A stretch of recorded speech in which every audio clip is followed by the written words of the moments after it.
শুভ জন্মাষ্টমী সবাইকে। আজকেও আমার শরীরটা ভীষণ খারাপ, ওই ঠান্ডা লেগেছিল। সেই ঠান্ডা লাগাটাই কন্টিনিউ করছে আর কি। তো যেহেতু আমার বাড়িতে গোপাল আছে, তো আমি জন্মাষ্টমী করব, কিছু লোকও আসবে। রিলটা দেখতে থাকুন।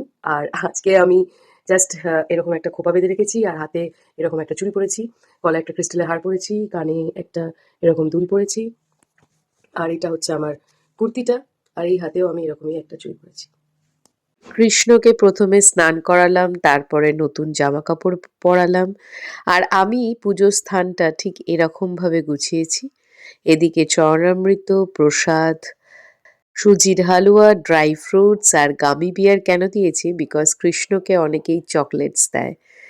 ওয়াফেল এবং ফল প্রসাদ ফুল দিয়ে ঠিক এরকম সাজিয়েছি।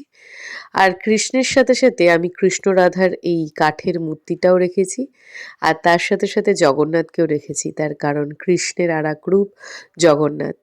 আর আজকে আমাদের বাড়িতে বেশ কিছু প্রিয় মানুষরাও এসেছিল, যাদের সাথে খুব ভালো করে আজকের দিনটা উপভোগ করলাম। আপনাদের কেমন লেগেছে